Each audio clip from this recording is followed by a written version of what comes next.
மதிமுகம் நேயர்களுக்கு வணக்கம். நேர்முகம் நிகழ்ச்சிக்கு உங்களை அன்போடு வரவேற்கிறோம். இன்றைய சிறப்பு நேர்காணல்ல நம்மோடு பேராசிரியர் மஞ்சுளா அவர்கள் இணைந்திருக்கிறார். வாங்க அவங்களை வரவேற்று பேசலாம். மக்களுக்கு இந்த அரசின் மீது ஒரு அதிருப்தி ஏற்பட்டு விட்டது அப்படின்றது நம்ம கண்கூடா தெரியுது. கையில அணுகுண்டு இருக்குன்றார். அந்த அணுகுண்டை எடுத்து வீசின உடனே யாருக்கும் என்ன சொல்றதுன்னே தெரியாம எல்லாம் பரிதவிச்சு போயிருக்கிறான். நானே எக்ஸாம் எழுதி நானே திருத்தி நானே மார்க் போட்டுக்கிட்டா எப்படி இருக்கும்? தேர்தல் ஆணையம் இன்னைக்கு என்னவா இருக்கு அப்படின்றத பார்க்கும்பொழுது ரொம்ப அதிர்ச்சியா தான் இருக்கு. ஒரு தேர்தல் ஆணையத்தினுடைய வேலை என்ன? நான் ஓட்டு போடலை, எனக்கு 18 வயசாயிடுச்சு, நான் ஓட்டு போடலை அப்படின்னா நீங்க ஏங்க ஓட்டு போடலை, நீங்க ஓட்டு போட வாங்க அப்படின்னு என்கரேஜ் பண்ணணுமா? ஓட்டு போட வர நீங்கெல்லாம் ஏன் ஓட்டு போட வரீங்க, வீட்டில் போய் உட்காருங்கன்னு சொல்லணும். அந்த காவி நிறத்தை எப்படியாவது இங்க கொண்டு வந்து திணிச்சிடணும். இந்த தாமரைன்னு சொல்லக்கூடிய இந்த சின்னத்தை எப்படியாவது எங்கேயாவது மலர வச்சிடணும் அப்படின்றதுக்காக இந்த அளவுக்கு ஒரு தேர்தல் ஆணையம் இறங்கி இருக்குன்னா இது இந்திய வரலாற்றிலேயே ஒரு அவமானம். தன்னை நிரூபித்து தன்னுடைய சாதனைகளை சொல்லி இந்த மக்கள்கிட்ட இருந்து ஓட்டு வாங்க முடியாது அப்படின்றத பாஜக நல்லா புரிஞ்சிடுச்சு. பேர் தான் அதிமுக ஆட்சியில இருக்கே தவிர மொத்தபடி ஆட்சி நடத்தியது யார் அப்படின்னு கேட்டா ஒன்றிய அரசு தான். எதிர்ப்பு குரல் கொடுத்தாதான் இனிமேல் கொஞ்சம் இருக்கக்கூடிய அந்த ஜனநாயகத்தையாவது நம்மளால மீட்டெடுக்க முடியும்.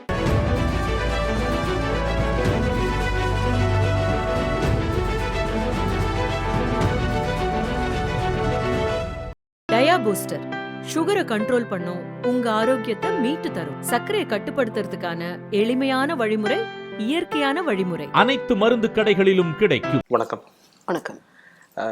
சமீபத்தில் வெளியாகிருக்கக்கூடிய ஒரு செய்தி, பரபரப்பான ஒரு விஷயம் என்னன்னாக்கா, ராகுல் காந்தி அவர்கள் இதுவரைக்கும் இந்திய தேர்தல் ஆணையத்தின் மீது பல கட்சிகள் குற்றச்சாட்டுகளை வச்சிருக்கிறாங்க. வெவ்வேறு விதங்களில் அந்த குற்றச்சாட்டுகள் இருக்கும். ஆனால் ஜனநாயகத்தையே கேள்விக்குள்ளாக்குற அளவுக்கு ஒரு பெரிய குற்றச்சாட்டை ராகுல் காந்தி அவர்கள் எழுப்பியிருக்காரு. அந்த விவகாரத்தை எப்படி பார்க்குறீங்க? இதுலேயும் சில பேர் ஒரு கேள்வியை வைக்கிறாங்க. நீங்க ஜெயிச்சா மட்டும் வேற மாதிரி பேசுறீங்க, நீங்க தோத்த இடத்துல மட்டும் இந்த மாதிரி பேசுறீங்களா? அதாவது இது கிட்டத்தட்ட எப்படின்னா, உங்களுக்கு வந்தா ரத்தம், எங்களுக்கு வந்தா தக்காளி சட்னி அப்படின்ற வகையில சில பேர் பேசுறாங்க. ஆனா உண்மை என்ன, என்ன நடந்திருக்கும்?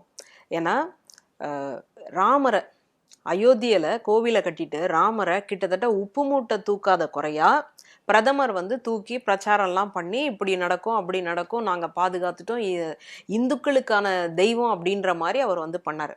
ஆனால் நாடாளுமன்ற தேர்தலில் அந்த அயோத்தியில் கிடைத்த ரிசல்ட் என்ன? அப்போ மக்களுக்கு இந்த அரசின் மீது ஒரு அதிருப்தி ஏற்பட்டு விட்டது அப்படின்றது நம்ம கண்கூடா தெரியுது. அப்புறம் எப்படி வட மாநிலங்கள்ல இந்த அளவுக்கு ஒரு வெற்றி வந்தது அப்படின்றது தெரியல. நமக்கு ஒரு கேள்வி இருந்துகிட்டே தான் இருக்கு. யார் பதில் சொல்லுவாங்க? இன்னைக்கு பதில் சொல்ற இடத்துல யாராவது இருக்காங்களா?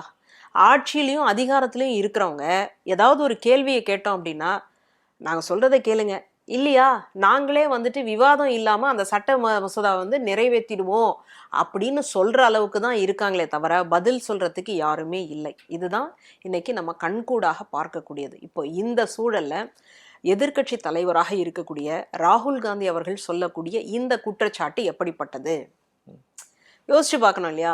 திடீர்னு இவர் இந்த மாதிரி சொல்றாரு. அதுலயும் யாரோ கிடையாது, இந்த குடியாட்சியில எப்படியான ஒரு பதவியில இருக்கிறார் அப்படின்றது நம்ம எல்லாருக்கும் தெரியும். அப்போ இந்த சூழல்ல இவர் இந்த மாதிரி பேசுறாரே, பொதுவாகவே எதிர்கட்சி தலைவர்னா ஏதாவது ஒன்று எதிராக சொல்லிட்டு தானே இருக்கணும் அப்படின்னு பார்த்தா ஆதாரபூர்வத்தோட அவர் கொண்டு கொட்டுறார். அதனால்தான் அவர் என்ன பேர் வைக்கிறாருன்னா, அணுகுண்டு, என் கையில அணுகுண்டு இருக்குன்றாரு. அந்த அணுகுண்டை எடுத்து வீசின உடனே யாருக்கும் என்ன சொல்றதுன்னே தெரியாம எல்லாம் பரிதவிச்சு போயிருக்கிறான். இது உண்மைதானா, இதை உங்களால நிரூபிக்க முடியுமா, இதை நீங்க இந்த இடத்துல கையெழுத்து போட முடியுமாலாம் கேட்டுக்கிட்டு இருக்கிறாங்க. அவர் தான் தெள்ள தெளிவா வெட்ட வெளிச்சமா கேட்கிறாரு. என்னன்னா, ஒரே ஒரு அறை தான் இருக்கான் ஒரு வீட்டுல. ஒரே ஒரு அறை இருக்கக்கூடிய அந்த வீட்டுல 80 வாக்காளர்கள் இருக்கிறாங்கன்னு சொல்றாரு. எப்படிங்க சாத்தியம்? ஒரே ஒரு அறை இருக்கக்கூடிய வீட்டுல 4 பேர் இருக்கிறதே இதுதான், குதிரை கொம்பு தான். அப்போ அந்த வீட்டுல எப்படிங்க 80 பேர் இருக்க முடியும் அப்படின்றதுக்கு யார் பதில் சொல்ல போறாங்க? சரி, அடுத்தது ஒண்ணு சொல்றாரு, 0 நம்பர் 0 தெருவோம்.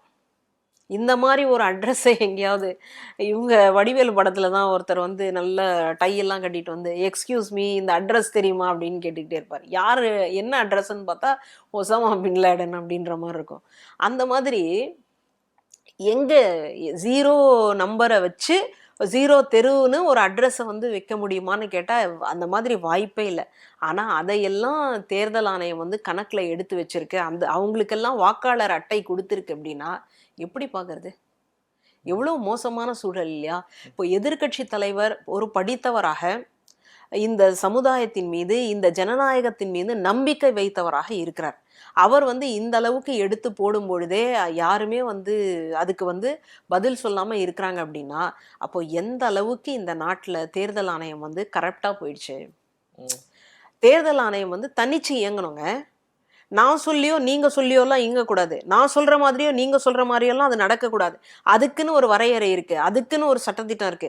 அந்த வரையறைக்குள்ள இருக்கக்கூடியவங்க யாரெல்லாம் இருக்கணும் அப்படின்றதையும் ஒரு மசோதாவை போட்டு திருத்திட்டாங்க. ஆளும் கட்சியில இருக்கக்கூடியவங்க எல்லாம் அதுல வந்து உறுப்பினர்களாக இருக்கலாம்னா எப்படிங்க? இது ஏதாவது ஒன்னாவது சரியா வருதா? நானே எக்ஸாம் எழுதி நானே திருத்தி நானே மார்க் போட்டுக்கிட்டா எப்படி இருக்கும்? நான் 100 மார்க் எடுத்துக்கிட்டேங்க அப்படின்னு நான் உங்ககிட்ட வந்து சொன்னா நீங்க என்னை எப்படி பார்ப்பீங்க? இன்னைக்கு அப்படிதான் நடந்துகிட்டு இருக்கு. அப்போ தேர்தல் ஆணையத்தினுடைய உறுப்பினர்களும் ஆளுங்கட்சியினர், அப்புறம் தேர்தல் ஆணையத்தின் மீது ஏதாவது ஒரு குற்றச்சாட்டை வச்சா உடனே இவங்க வந்து தேச விரோதிகள் இப்படின்னு சொல்லக்கூடிய ஒரு சூழல்ல ராகுல் காந்தி அவர்கள் ரொம்ப படாத பாடு, அதாவது தலைகீழ நின்று தண்ணி குடிக்கிறதுன்னு வாங்க இல்லையா, அந்த மாதிரி கிட்டத்தட்ட அவர் நடந்துகிட்டு இருக்காரு. ஏன்னா எப்படியாவது நம்ம ஜனநாயகத்தை காப்பாத்திட மாட்டோமா? நம்ம ஜெயிக்கிறோமோ இல்லையோ அது வேற.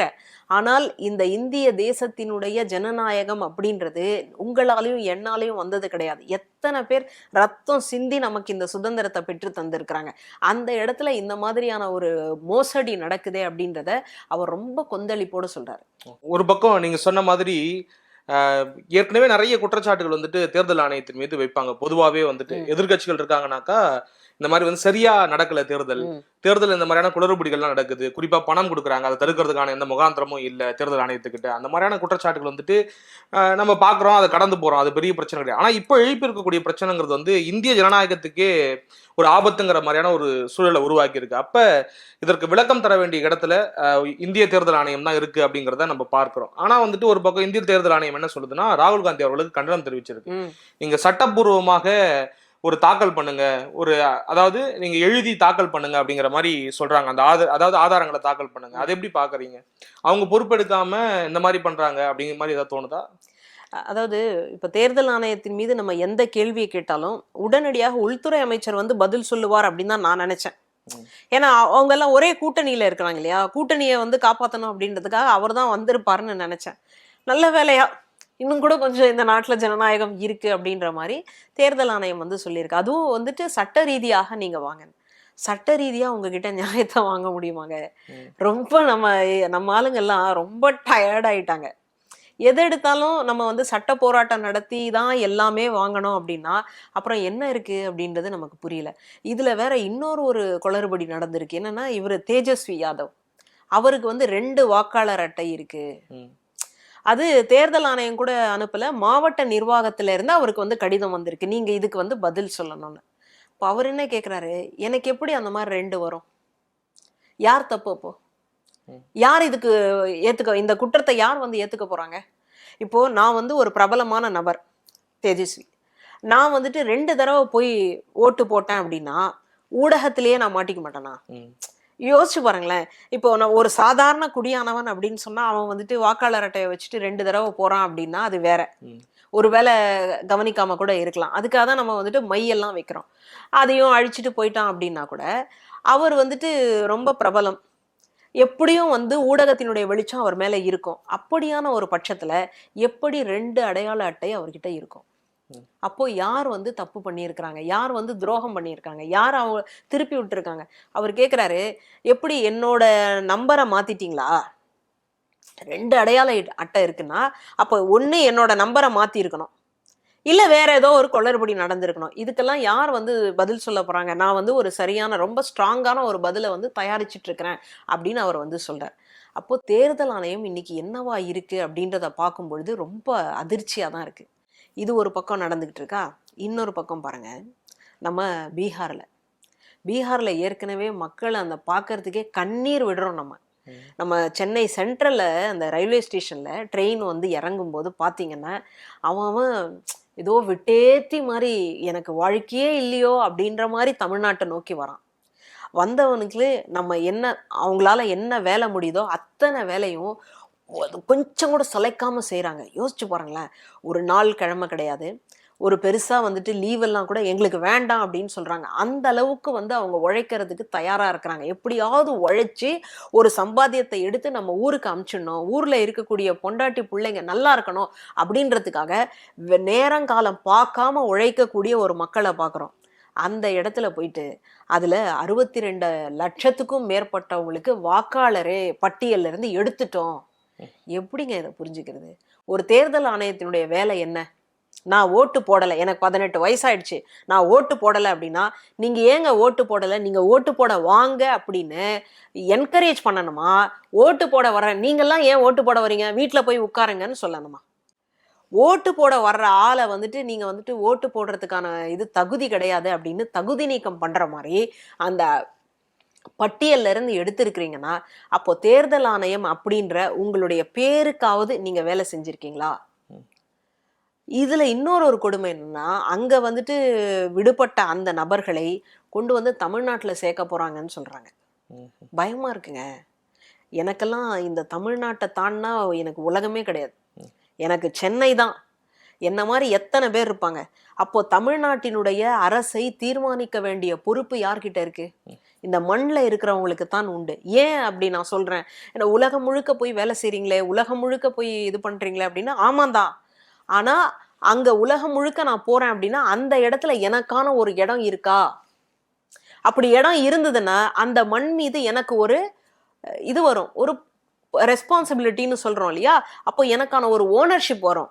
அப்போ நான் அந்த அரசியலை பத்தி நான் தீர்மானிப்பேன். ஆனா வெறும்னே ஒரு வருமானத்துக்காக தாங்க வந்தேன். ஒரு ஹோலி பண்டிகைன்னா எங்க ஊருக்கு போயிடுவேன், ஒரு தீபாவளி பண்டிகைன்னா எங்கள் ஊருக்கு போயிடுவேன், வேற ஏதாவது ஒரு ரக்ஷா பந்தன் அப்படின்னா எங்கள் ஊருக்கு போயிடுவேன் அப்படின்னு நினைக்கக்கூடிய ஒருத்தர்கிட்ட தமிழ்நாட்டினுடைய அரசியலை வந்து தீர்மானிக்கிறதுக்கு நீங்கள் ஓட்டு போடுங்கன்னா அவங்க என்ன செய்வாங்க? அப்போது இந்த காவி அப்படின்னு சொல்கிறோம் இல்லையா, ஒரு நிறம், அந்த காவி நிறத்தை எப்படியாவது இங்கே கொண்டு வந்து திணிச்சிடணும். இந்த தாமரைன்னு சொல்லக்கூடிய இந்த சின்னத்தை எப்படியாவது எங்கேயாவது மலர வச்சிடணும் அப்படின்றதுக்காக இந்த அளவுக்கு ஒரு தேர்தல் ஆணையம் இறங்கியிருக்குன்னா இது இந்திய வரலாற்றிலேயே ஒரு அவமானம். அப்படிதான் வந்து என்னால பார்க்க முடியுது. அதனால இதுக்கு வந்து இவங்க பதில் சொல்லியிருக்கிறாங்களே அப்படின்னு நினைச்சு நீங்க பெருமையெல்லாம் படாதீங்க. அவங்க வந்து இன்னும் இந்த இந்திய தேசத்தை அதனுடைய முன்னேற்றமா போயிட்டு இருக்கு இல்லையா, அதுல இருந்து பிடிச்சு இழுக்கக்கூடிய வேலையை தான் இவங்க பண்ணிக்கிட்டு இருக்கிறாங்க. அதனால இந்த பூனைக்கு யாரு எவ்வளவு சீக்கிரம் மணி கட்டுறாங்களோ அப்பதான் இந்த நாடு உருப்படும். இல்லை, நீங்கள் சொன்ன மாதிரி இந்த சிறப்பு திருத்தம்ங்கிறதே வந்துட்டு பல்வேறு சிக்கல்களுக்கு உள்ளாச்சு, பிரச்சனையை ஏற்படுத்துச்சு அப்படின்னும் பொழுது இப்போ ராகுல் காந்தி எதிர்கட்சி தலைவரும் வந்துட்டு ஒரு குற்றச்சாட்டு வச்சிருக்காரு இல்லையா, ரெஸ்பான்சிபிலிட்டி எடுத்துட்டு இசிஐ வந்துட்டு வெளில வந்து பேசணுமா?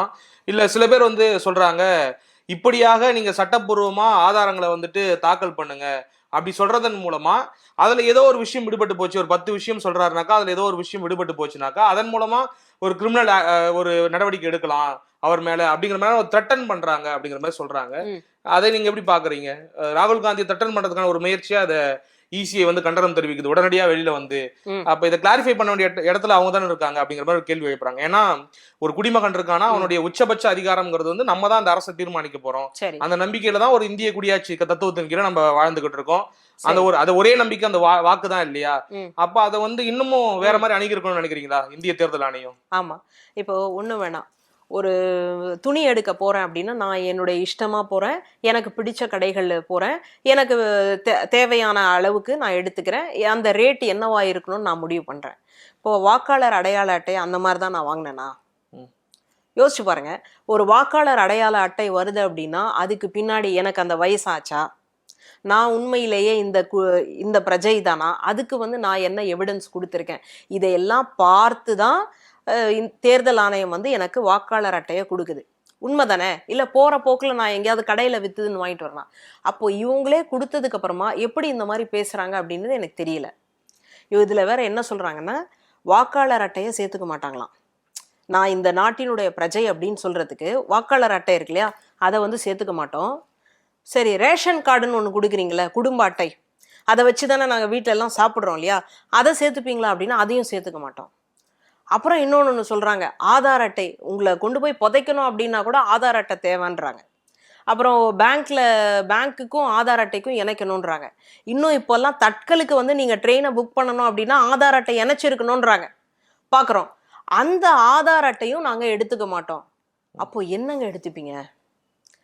குடியுரிமைன்னு ஒரு சான்றிதழ் இருக்கான், அதை வந்து எடுத்துக்கிறோம்.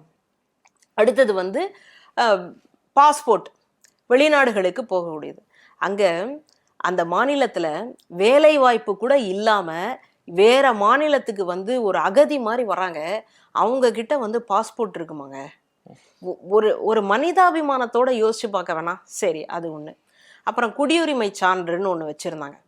நான் உண்மையிலேயே ஒரு குடியுரிமை சான்று சமூக வலைத்தளங்களில் பரவலாக வந்தது, நான் அவங்கள பாராட்டுறேன். நான் என்னன்னா, டாக் பாபுன்னு ஒரு குடியுரிமை சான்று. யாருன்னா, ஒரு நாய், இந்த இந்திய நாட்டில் வாழக்கூடிய ஒரு நாய்.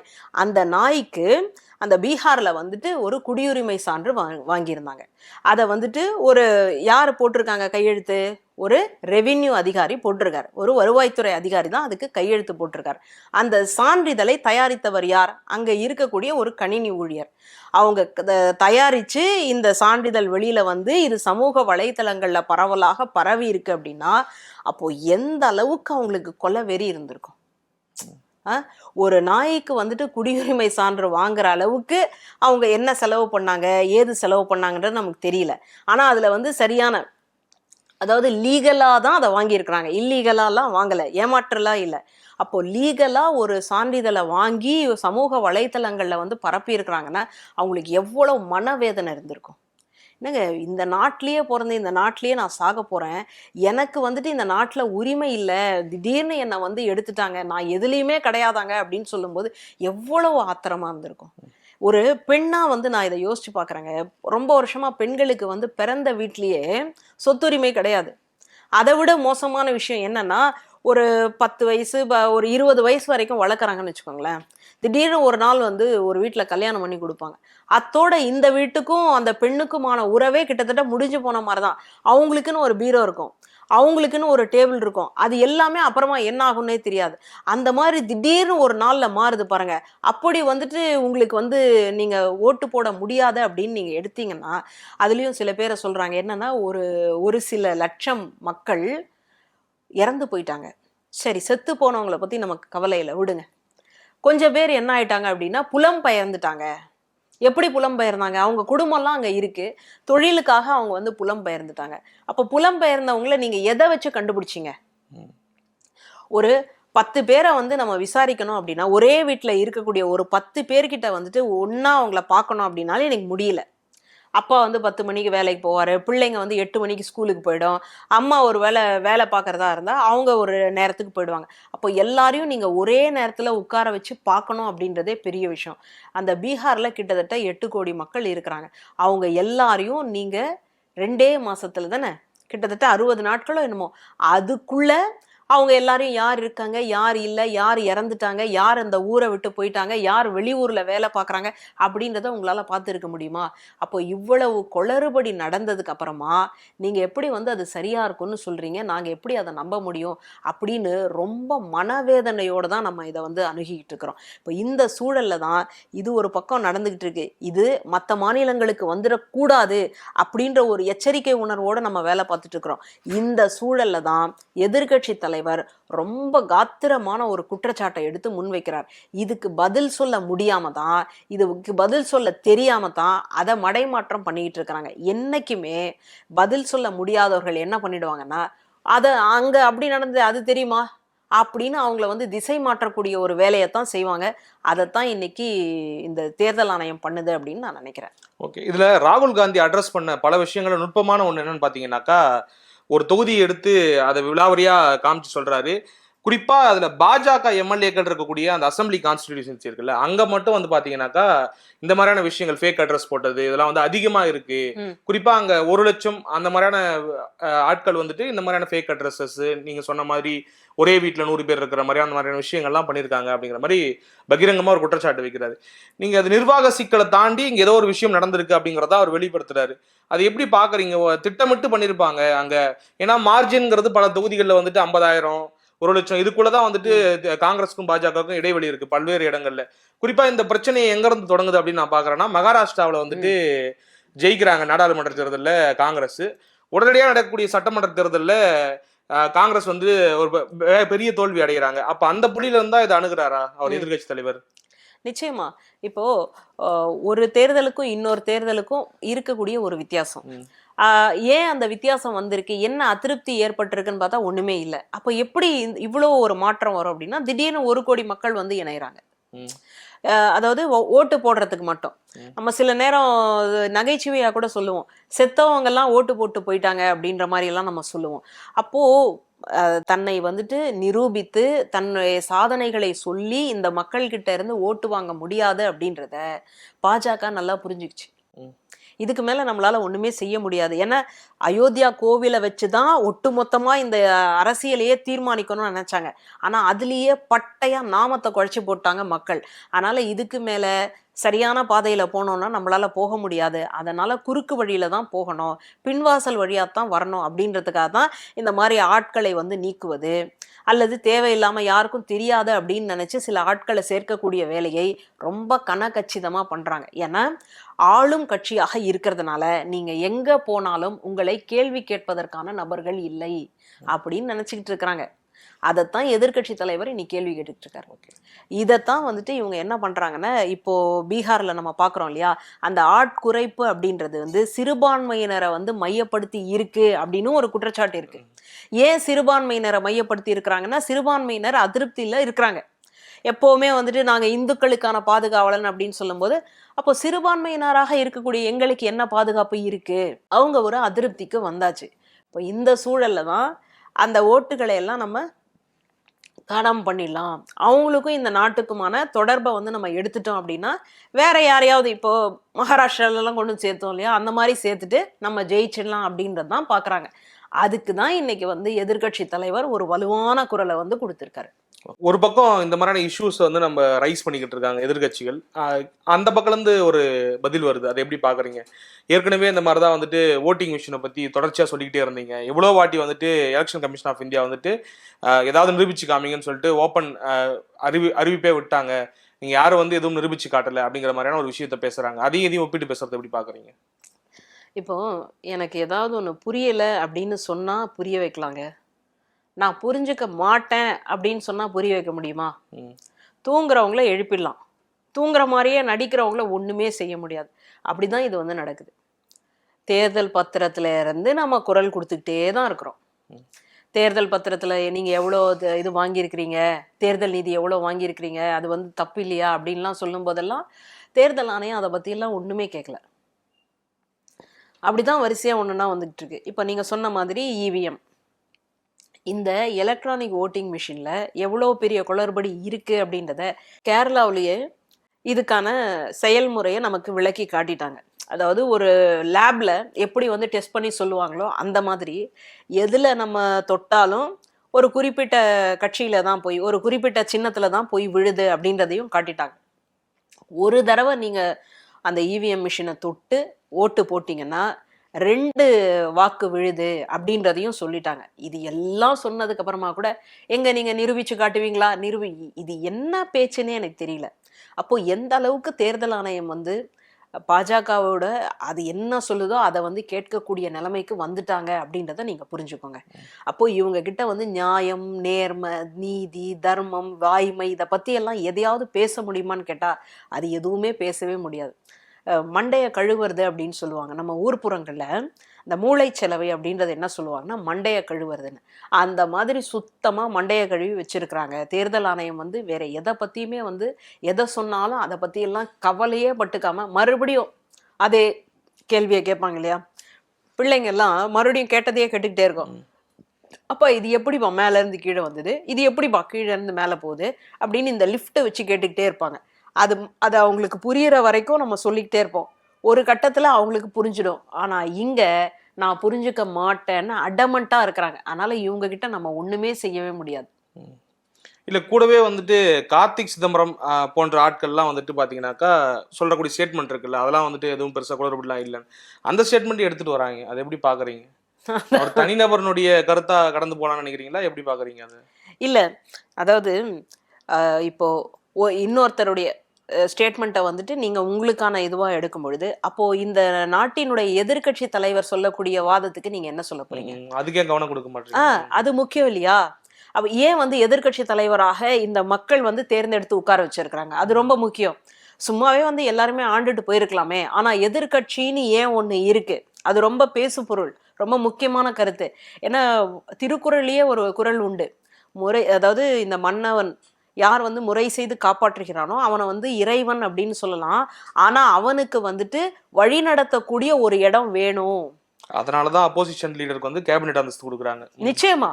இல்லாட்டி அவங்களுக்கு அந்த சம்பளத்தை கொடுத்து நம்ம வைக்க வேண்டிய அவசியம் என்ன இருக்கு? யோசிச்சு பாருங்க. இவங்க அதெல்லாம் வேணாம் அப்படின்றத நோக்கி தான் போயிட்டு இருக்கிறாங்க, அது வேற. ஆனால் ஒரு எதிர்க்கட்சி தலைவர் என்ன செய்ய முடியும் அப்படின்னு சொன்னா, மக்களுக்கான ஒரு இடத்துல இருந்து மக்களினுடைய வேதனைகளை அவர்களுடைய குரலாக அங்க ஒலிக்க முடியும்.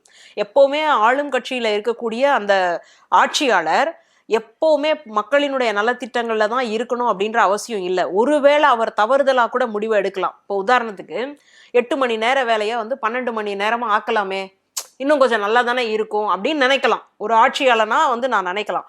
ஆனா அப்போ என்ன செய்யணும்? எதிர்கட்சிகள் தான் என்ன சொல்லணும் அப்படின்னா, இல்லைங்க 8 மணில இருந்து நீங்க 12 மணி ஆக்குனீங்கன்னா இன்னென்ன பிரச்சனைகள் இருக்கு, இப்படியெல்லாம் நடக்கும் அப்படின்னு சொல்லும்போது அவங்களுக்கு வந்து போதிய ஓய்வு இல்லை அப்படின்னா மறுநாள் வேலையில அவங்க எப்படி இருப்பாங்க அப்படின்றத அறிவியல் பூர்வமாக நிரூபிக்க வேண்டிய வேலை யாருக்கு இருக்கு? நான் பாட்டுக்கு வீட்டுல வேலை பார்த்துட்டு இருக்கிறேன், என்னால வந்து அங்க சொல்ல முடியுமா? அப்போ சொல்லக்கூடிய இடத்துல யார் இருக்காங்க? அதற்காகத்தான் எதிர்க்கட்சி தலைவரை வச்சிருக்கிறோம்.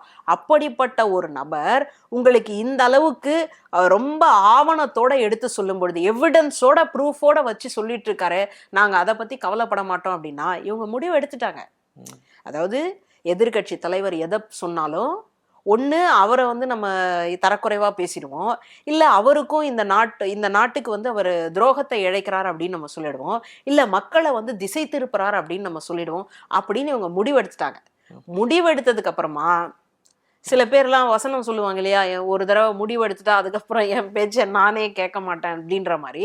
இவங்க முடிவெடுத்ததுக்கு அப்புறமா இவங்க கிட்ட நீங்க என்ன எதிர்பார்க்க முடியும்னு எனக்கு தெரியல. ஓகே, இந்த விவகாரத்தை பொறுத்த வரைக்கும் எதிர்கட்சிகளை விட்டுருங்க, இது ஜனநாயக சக்திகளாக இந்த நாட்டை இயங்கக்கூடிய எல்லோருமே கேள்வி கேட்க வேண்டிய ஒரு கட்டாயம் இருக்குன்னு நான் பாக்குறேன். ஏன்னா இது குற்றச்சாட்டாவே கூட இருக்கட்டுமே, இது விவாதத்துக்கு உட்படுத்த வேண்டிய கட்டாயம் இருக்கிறதா நீங்க பாக்குறீங்க இல்லையா? அப்ப பாஜகவோட கூட்டணியில் இருக்கக்கூடிய கட்சிகளுமே வந்துட்டு ஒருங்கிணைந்து இத கேள்வி எழுப்ப வேண்டிய ஒரு சூழல் இருக்குன்னு பாக்குறீங்களா? ஆமா, கட்டாயம் இருக்கு அப்படின்னு தோணுதா? கட்டாயம் இருக்கு. ஆனா அவங்களுக்கு அதுக்கான இடம் இருக்கா, ஸ்பேஸ் இருக்கா அப்படின்னு கேட்டா இல்ல. அவங்க எதற்காக அந்த கூட்டணியில இருக்கிறாங்க? நான் இதை வந்து கொச்சையா சொல்றேன் அப்படின்னு நீங்க இந்தியா முழுமைக்குமே கேட்கறேன் நான். அதாவது அவங்களை சார்ந்து இருக்கக்கூடிய கூட்டணி கட்சியினர் எல்லாருமே ஜனநாயக சக்திகள் தான் அட்லாஸ்ட். அப்ப அவங்க எல்லாருமே வந்துட்டு இந்த விஷயத்துல கேள்வி கேட்கணும், இந்த விவாதத்துக்கு உட்படுத்தணும் அப்படிங்கறத ஒரு கட்டாயம் இருக்கு இல்லையா? ஒரு இந்திய நாட்டினுடைய பிரஜையாக அவங்க நிச்சயமாக கேள்வி கேட்டு ஆக வேண்டும். இல்ல நான் என்னுடைய சௌகரியத்தை மட்டும் பார்த்துப்பேன், எனக்கான நலன்ல மட்டும்தான் எனக்கு அக்கறை இருக்கும்னு நினைச்சா கேட்க மாட்டாங்க. போட்டோம், எப்படியாவது போட்டோம், நம்ம பாக்கெட் நிறைஞ்சுதா, நம்ம வீடு நல்லா இருக்கா இப்படின்னு பாக்குறவங்க தான் அமைதியா இருப்பாங்க. இல்லாட்டி நிச்சயமாக ஒரு எதிர்கேள்வியை கேட்பாங்க. நான் என்ன கேட்குறேன், நம்ம பக்கத்துல இருக்கக்கூடிய ஆந்திரா, அங்க ரொம்ப வருஷமா திருப்பதி ஏழுமலையான் அப்படின்ற ஒரு கோவில். அந்த கோவில்ல அந்த கொடுக்கக்கூடிய லட்டு எல்லாருக்கும் பிடிக்கும். யாரா இருந்தாலும் அந்த லட்டை வாங்கி சாப்பிடுவாங்க. நம்ம வேலைக்கு போற இடத்துல கூட திருப்பதி போறோம் அப்படின்னா கண்டிப்பா லட்டோட தான் வரணும் அப்படின்னு சொல்லுவாங்க. அப்படிப்பட்ட லட்டுல இவங்க சொல்லக்கூடிய குற்றச்சாட்டு என்ன? அந்த லட்டுல வந்து மாட்டு கொழுப்பு ஒரு அது எவ்வளவு புனிதமாக கருதுறாங்க. நீங்க மத்தவங்கள கூட விட்டுருங்களேன், இந்துக்களினுடைய பாதுகாவலர்கள் அப்படின்லாம் நீங்க பேசுறீங்க இல்லையா? அப்போ இந்த லட்டை புனிதமாக கருதக்கூடிய அந்த இந்துக்கள் மனசு புண்படாதா? உண்மையிலேயே அதுல மாட்டினுடைய பசுவினுடைய கொழுப்பு சேர்த்து இருக்கிறாங்க அப்படின்னாலும் கூட நீங்க அதை வெளிப்படையா சொல்லலாமா? அதுக்கு ஆய்வுக்கு உட்படுத்திருக்கணும், யார் தப்பு பண்ணாங்கன்னு பார்த்துருக்கணும். அவங்கள அப்படியே காதும் வச்ச மாதிரி அவங்களுக்கு தண்டனை கொடுத்துருக்கணும், நடவடிக்கை எடுத்திருக்கணும். அதாவது பொதுவெளியில ஒரு பிரச்சனையை உருவாக்கி இருக்க கூடாது.